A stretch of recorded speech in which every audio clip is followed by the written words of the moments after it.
প্রশ্ন হচ্ছে আপনাদের মাধ্যমে যারা আমাদেরকে নেতৃত্ব দিল, যারা আমাদের কমান্ড করলেন, তাদেরকে জামাই আদরের চাকরিতে বহাল করলেন এবং পেনশন সুবিধা তাদেরকে বাড়িতে পাঠালেন।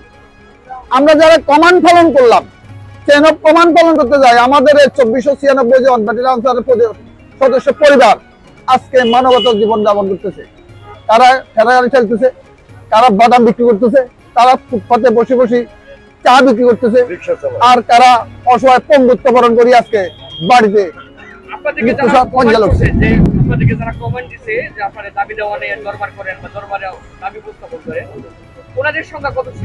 ওনাদের সংখ্যা ছিল সম্ভবত 245 জন। ওনাদের বিরুদ্ধে কোনো মামলা হয় নাই, জেলে খাটে নাই। পেনশন সুবিধা দিচ্ছে। জেলখানা না তো, অ্যারেস্ট করছে, ছিল আবার চাকরি দিচ্ছে।